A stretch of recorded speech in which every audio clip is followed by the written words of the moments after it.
satu soalan yang agak menarik di sini daripada Umilin yang berbunyi, dia kata kadang adat tu kurang dipersetujui oleh sesetengah agamawan dan perubatan moden.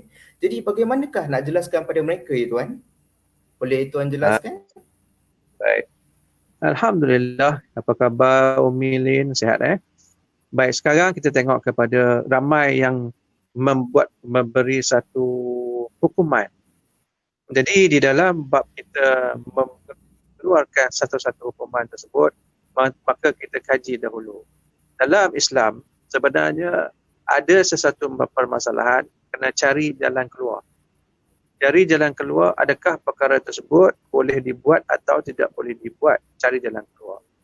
Sekiranya kes-kes seperti ini, adat yang berkenaan dengan lengan perut ini, kalau dia mengatakan kalau contohnya menilik kepada bayi yang ada di dalam perut, kalau menilik bayi di dalam perut, maka hukumnya tidak dibenarkan.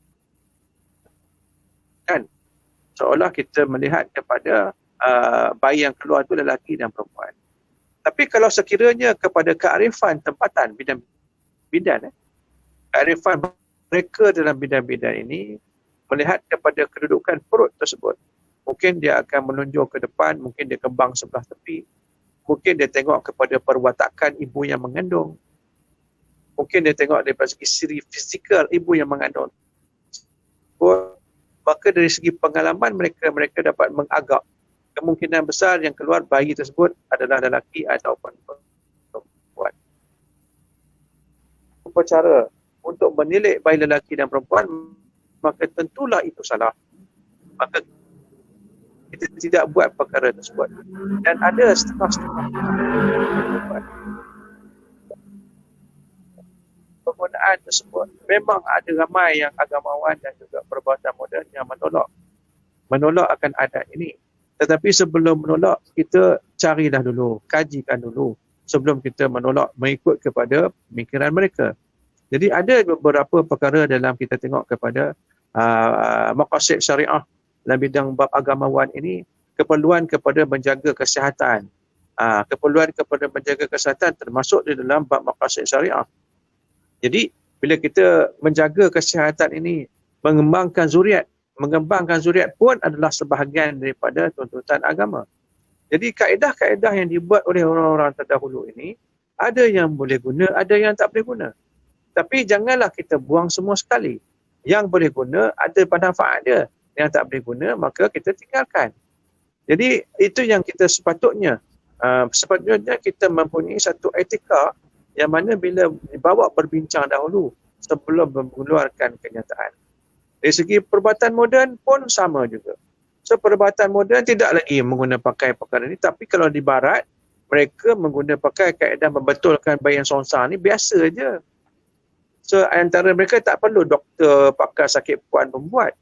Nurse sendiri pun mereka buat pada bahagian ibu yang mengandung ini untuk membetulkan kandungan bayi. Jadi cuma kita di sini, disebabkan oleh sistem pendidikan di sini, mereka nak jadi perbidanan ini, melakukan perkara ini mestilah mempunyai persijilan, kelayakan, nak jadi bahagian jururawat. Jadi kebanyakan daripada kita dulu adalah jururawat di kampung. Bidan-bidan desa, bidan-bidan klinik, bidan-bidan kerajaan dulu ada.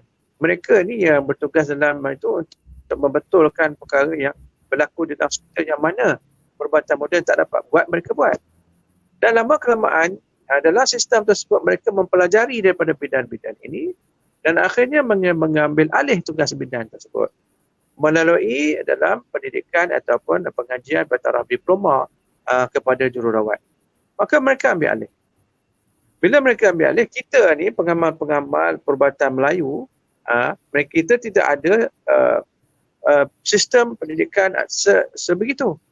Jadi kita masih lagi ketinggalan sedangkan ilmu sudah diambil. Dan yang saya tahu sekarang ini, nak gunakan nama bidan pun tak boleh dah.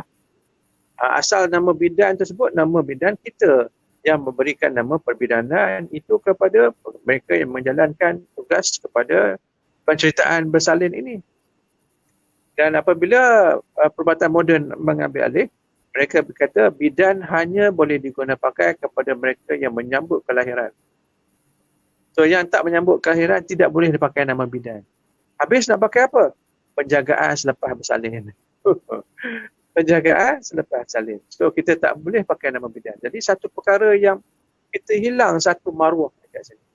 Sedangkan bidan itu adalah nama lama kepada adat yang telah dibuat oleh orang-orang dahulu. Itu yang kita tengok. Bagaimana nak jelaskan kepada mereka? Jadi kalau kita tak boleh nak jelaskan kepada mereka secara begini. So kita kena bawa mereka dan menceritakan apa yang kita buat ini ada kaitan dari segi sains. Apa yang kita buat ini ada kaitan dari segi hukum ataupun hadis ataupun ayat-ayat Al-Quran. Jadi kalau kita boleh bawa situ, maka mereka mungkin boleh menerima kita. Sekarang ni tidak ada individu yang apabila diberikan satu pertikaian berkenaan dengan perkara-perkara adat ini, maka kebanyakan daripada pengamal pun diam 1000 bahasa. Sebab kita pun tak ada nak menjawab macam mana. Sebab kita sendiri pun kebanyakan tidak mempelajari secara formal. Semua mendapat ilmu-ilmu daripada keturunan. Jadi bila orang cakap, orang agamawan cakap, orang perubatan moden cakap, jadi bagaimana kita nak balas balik semula.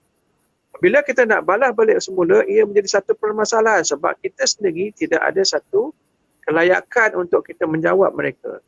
Kalau sekiranya dalam masa yang terdekat ini, kita mempunyai satu sistem pendidikan yang bertaraf diploma atau degree atau master atau doctorate di dalam bidang perubatan Melayu, saya rasa mereka pun tidak berani untuk mempertikai apa yang dibuat.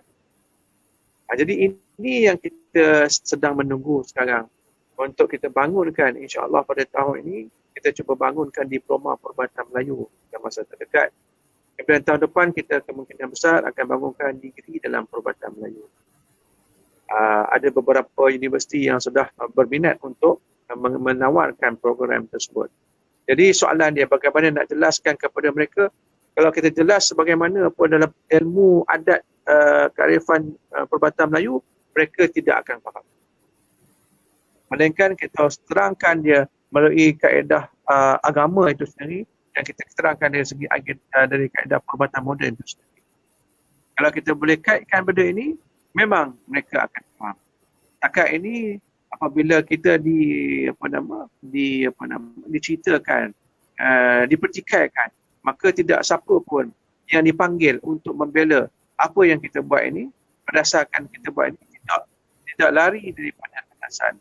Semua mengikutkan landasannya. Terima kasih atas soalan yang saya suka soalan begini sebab dia memikir di luar kotak pemikiran supaya kita dapat berfikir lebih banyak lagi berkenaan dengan masa depan tentang urutan Melayu.